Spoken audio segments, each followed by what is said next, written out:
sobat belajar semua, kembali lagi dengan aku Dewi Suci. Di sini seperti episode-episode sebelumnya, kakak masih belajar tentang buku klasikal yang sebelumnya, yaitu tentang vektor. Nah, untuk kesempatan kali ini di chapter 5 kita membahas tentang poin unit vektor atau 1.11 tentang vektor satuan. Untuk vektor satuan adalah vektor yang memiliki panjang 1. Untuk mendapatkan vektor satuan dari vektor U, kita membaginya dengan panjangnya. Dinyatakan sebagai U aksen sama dengan U per U. Ada beberapa varian simbol untuk vektor satuan. Contoh himpunan yang paling umum adalah I, J, K, atau E, E2, E3, atau ER, E theta, E, dan seterusnya. Cara-cara berikut untuk menyatakan vektor A adalah ekuivalen. Meskipun vektor satuan I, J, K, dan sekian agak lebih mudah digunakan, kita cenderung menggunakan vektor satuan seperti berikut. Ada E, E2, dan E3. Kita mendapatkan komponen-komponen vektor A dengan proyeksi pada sumbu-sumbu pada poin 1.62.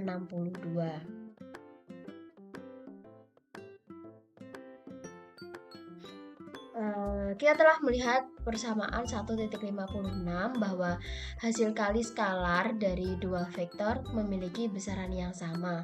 Dengan hasil kali besaran ini individual dikalikan dengan kosinus sudut antara vektor, yaitu di A kali B sama dengan AB cos dalam kurung AB. Jika ada dua vektor satuan yang ortogonal, kita memiliki persamaan di EI dikali EJ sama dengan IEJ. Untuk contoh dari vektor satuan sendiri di buku vektor tersebut itu ada contohnya adalah example di 1.5. Two positive vector or equation in Cartesian continuous as sekian, yaitu adalah dua vektor posisi dinyatakan dalam koordinat Kartesia sebagai A sama dengan I ditambah 2J dikurangi 2K and B sama dengan 4I ditambah 2J dikurangi 3K. Tentukan besar vektor dari titik A ke B sudut 8 antara A dan B dan komponen B ke arah selanjutnya. Untuk solusinya ada vektor dari titik A ke titik B adalah B sampai A. Jadinya B sama A sama dengan 4I ditambah 2J dikurang 3K dikurang sekian menghasilkan sekian. Menghasilkan dalam kurung B dikurang A sama dengan akar 9 ditambah 1 sama dengan akar 10. Dari persamaan 1.56 sendiri kita bisa menghitung lagi menjadi cos theta sama dengan A kali B per AB sama dengan, kita masukkan angka-angkanya nih, A-nya berapa, B-nya berapa, kita masukkan dan kita hitung menjadi cos theta sama dengan 30 derajat. Untuk the component of B in the direction of A is B cos theta and from equation 1.56. Komponen B ke arah A adalah B cos 8 dan persamaan 1.56 adalah B cos theta sama dengan A kali B per A sama dengan 14 per 3 menjadi 4,67. Kita ke poin selanjutnya adalah hasil kali vektor dari dua vektor. Selanjutnya kita akan membahas metode lain untuk menggabungkan dua vektor, yaitu hasil kali vektor, kadang-kadang disebut hasil kali silang. Dalam banyak hal-hal kali vektor dari dua vektor berperilaku seperti vektor dan kita akan memperlakukan seperti itu. Hasil kali vektor dari A, B dilambangkan dengan tanda silang tebal X. Untuk dimana C-nya adalah vektor yang dihasilkan dari operasi ini adalah permutasian. Untuk ini ada permutasian, ada di example 1.7,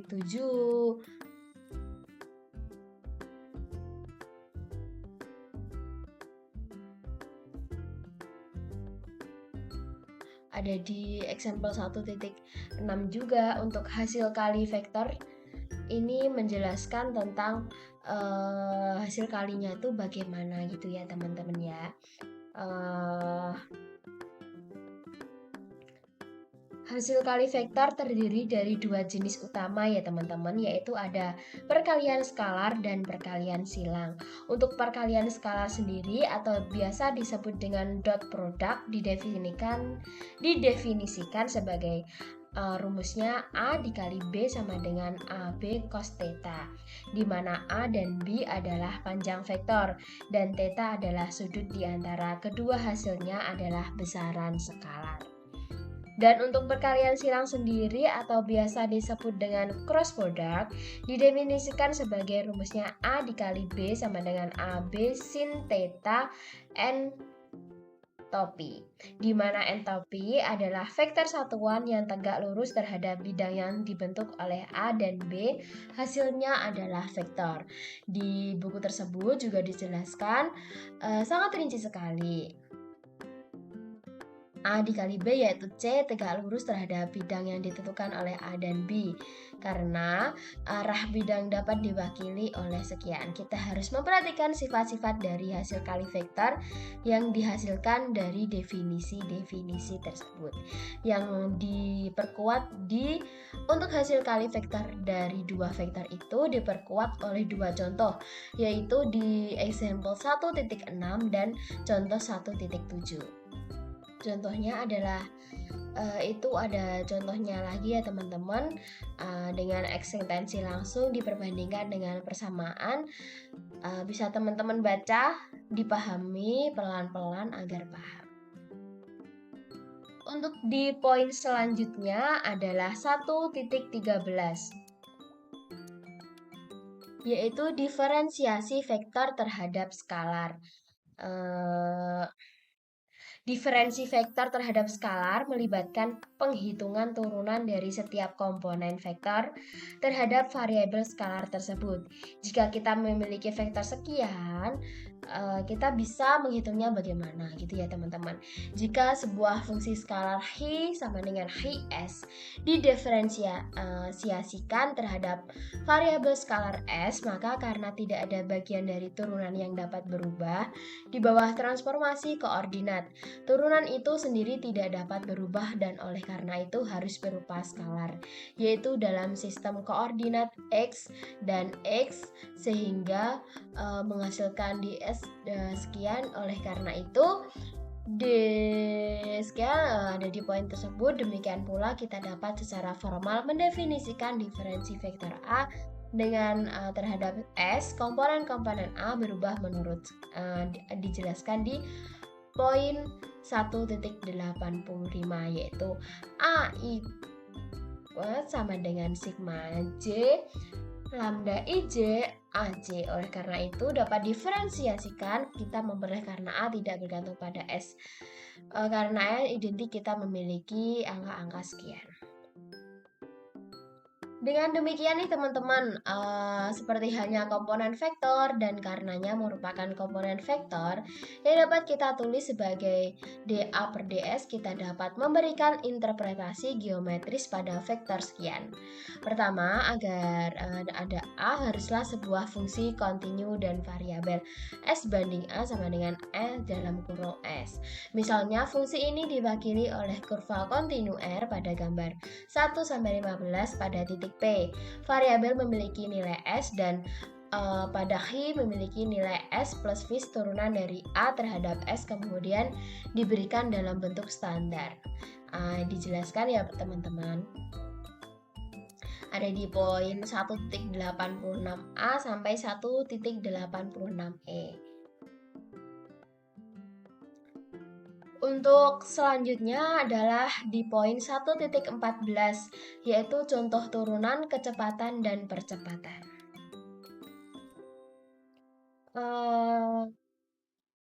Contoh turunan kecepatan dan percepatan dapat dijelaskan melalui fungsi gerak ya teman-teman.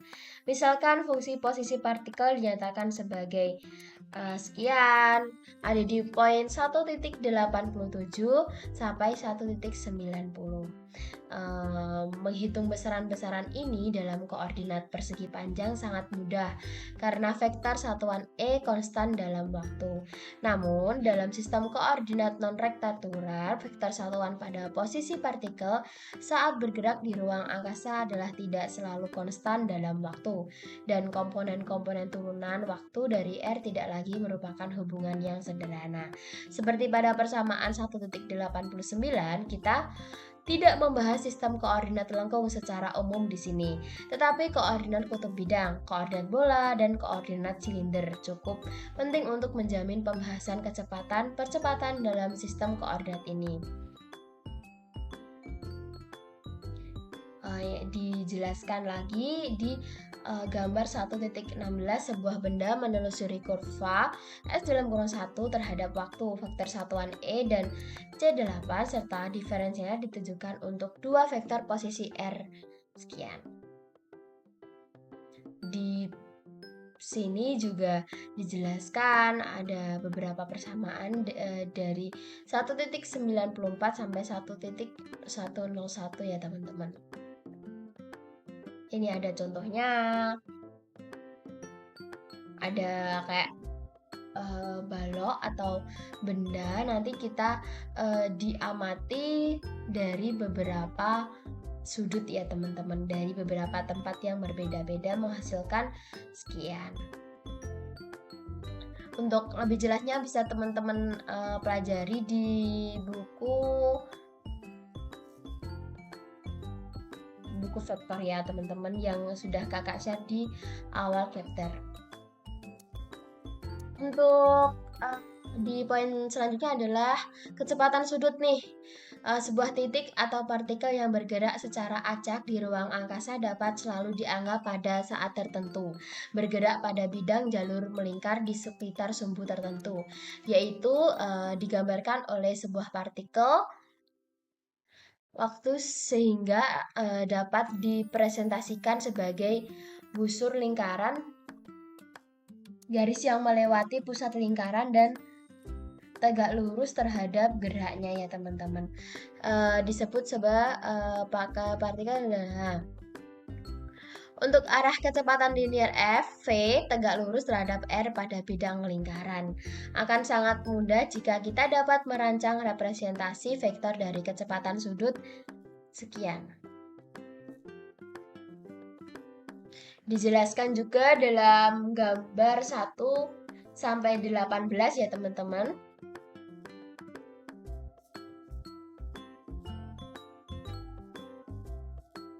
Ini ada operator gradiennya. Kita ke operator gradien.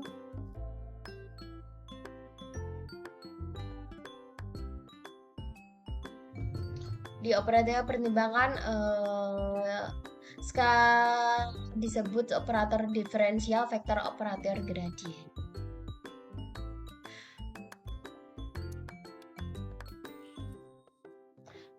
Meringkas hasil semuanya dapat diringkas sebagai poin pertama adalah vektor VQ pada titik manapun normal terhadap garis atau permukaan yang Hi sama dengan konstan. Untuk vektor VV memiliki arah perubahan maksimum dalam Hi, karena setiap arah dalam ruang dapat ditentukan dalam vektor satuan N dalam arah tersebut. Laju perubahan Hi dalam arah N, turunan arah dari Hi dapat ditemukan oleh sekian. Dijelaskan di poin 1.120 sampai 1.123. Oke teman-teman, tidak terasa nih kita udah belajarnya udah 5 episode. Untuk kelanjutannya, ayo kita belajar bersama-sama. Fisika sangat asik, fisika sangat mudah. Yuk kita gas bareng-bareng, kita belajar bersama-sama. Untuk nantikan di pembahasan video selanjutnya. Untuk di episode terakhir ini. Kakak mohon maaf jika ada banyak kesalahan atau kurang jelas. Nanti kita belajar bareng-bareng. Oke, jangan lupa like, comment, and share video ini. Jangan sampai kelewatan. Oke, sekian dari kakak. Dadah!